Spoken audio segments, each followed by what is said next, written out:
আসসালামু আলাইকুম। রমজান মাস শুধু রোজা রাখার মাস নয়, এটি নিজেকে পরিবর্তনের মাস। আমরা অনেকেই রোজা রাখি, কিন্তু বেশ কিছু খারাপ অভ্যাস ত্যাগ করতে পারি না। এসব খারাপ অভ্যাসের কারণে আমাদের শরীর ও মন দুটোই ক্ষতিগ্রস্ত হয়।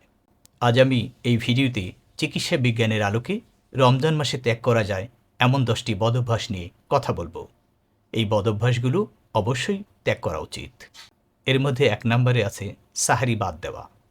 অনেকে অলসতার কারণে সাহরি না খেয়ে রোজা রেখে থাকেন। এতে দীর্ঘ সময় রক্তের গ্লুকোজ কমে গিয়ে দুর্বলতা, মাথা ঘোরা, পানি স্বল্পতা, লো ব্লাড প্রেশারের মতো জটিলতার সৃষ্টি হতে পারে। সাহরি বাদ দেওয়া শরীরের জন্য অত্যন্ত ক্ষতিকর। তাছাড়া মনে রাখতে হবে, সাহরি খাওয়া কিন্তু সুন্নত। 2 নম্বর, ইফতারে অতিরিক্ত ভাজা পোড়া খাওয়া। বেগুনি, পেঁয়াজু, আলুর চপ, ঘুগনি এসব অতিরিক্ত তেলযুক্ত খাবার যা আমাদের পাকস্থলিতে চাপ সৃষ্টি করে। ফলে অ্যাসিডিটি, গ্যাস্ট্রিক, ওজন বৃদ্ধি, কোলেস্টেরল বৃদ্ধি পায়। তাই রমজান মাসকে তেলের উৎসব না বানানো উচিত। 3 নম্বর, অতিরিক্ত মিষ্টি ও শরবত পান করা।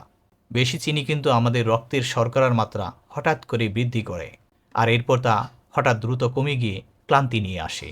আর ডায়াবেটিক রোগীদের জন্য এটি বিশেষভাবে ঝুঁকিপূর্ণ। 4 নম্বর, পর্যাপ্ত পানি পান না করা। ইফতার থেকে সাহারি পর্যন্ত অনেকেই কম পানি পান করে থাকে। এর ফলে ডিহাইড্রেশন, মাথা ব্যথা, কোষ্ঠকাঠিন্য, কিডনি জটিলতা সৃষ্টি হয়। তাই রমজানে কম পানি পান করা একটি বড় ধরনের ভুল। 5 নম্বর, অতিরিক্ত চা কফি পান করা। ক্যাফেন আমাদের শরীর থেকে পানি বের করে দেয়। তাই রমজান মাসে অতিরিক্ত চা কফি পান করলে ঘুমের সমস্যা, পানি শূন্যতা, বারবার ওয়াশরুমে যাওয়ার মতো বিরক্তি বেড়ে যায়। 6 নম্বর বদভ্যাসটি হলো ধূমপান করা। অনেকে ইফতারের পর ধূমপান করে থাকেন। দীর্ঘ সময় না খাওয়ার পর ধূমপান করলে হার্টের উপর চাপ বাড়ে, রক্তচাপ বৃদ্ধি পায়, পাকস্থলিতে জ্বালাপোড়া ভাব হয়।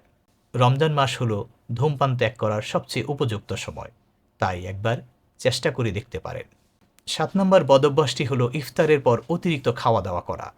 সারাদিন না খাওয়ার পর অনেকে ইফতারে একসাথে অনেক খাবার খেয়ে থাকেন।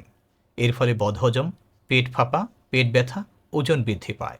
তাই পেট ভরে নয়, বরং প্রয়োজন মতো খাবার খাওয়া উচিত। 8 নম্বর বদভ্যাসটি হলো রাত জেগে মোবাইল ব্যবহার করা। অনেকেই সারা রাত জেগে সাহারির আগ পর্যন্ত মোবাইল ব্যবহার করে থাকেন। এতে ঘুমের ব্যাঘাত ঘটে, হরমোনের ভারসাম্য নষ্ট হয়, মানসিক ক্লান্তি ও অবসাদ দেখা দিতে পারে।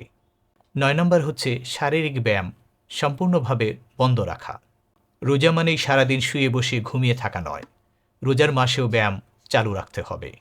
ব্যায়াম সম্পূর্ণভাবে বন্ধ করলে মেটাবলিজম কমে যাবে, ওজন বাড়বে, কাজের প্রতি স্পৃহা কমে যাবে।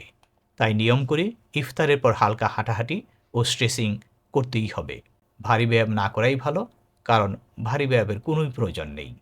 আর সর্বশেষ 10 নম্বর বদভ্যাসটি হলো রাগ ও মানসিক চাপ নিয়ন্ত্রণ না করা। রাগ করলে আমাদের কর্টিসল হরমোন বেড়ে যায়। এতে করে রক্তচাপ ও শর্করার মাত্রাও বেড়ে যেতে পারে। রোজা আমাদের আত্মসংযম শেখায়, তাই রমজান মাসে মানসিক প্রশান্তি বজায় রাখা অত্যন্ত জরুরি। রমজান মাস হলো বদলে যাওয়ার মাস।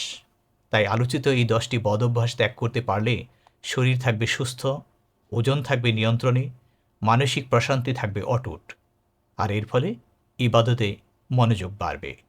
রমজান মাস শুধু না খেয়ে থাকার মাস নয়, এটি সংযম, বদলে যাওয়া আর স্বাস্থ্যকর জীবনযাত্রার মাস। আজকের মতো এখানেই শেষ করছি।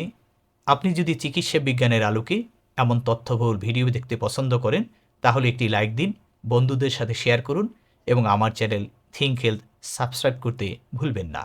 মহান আল্লাহ সবাইকে ভালো, সুস্থ ও নিরাপদে প্রতিটি রোজা রাখার তৌফিক দান করুন। আল্লাহ হাফিজ।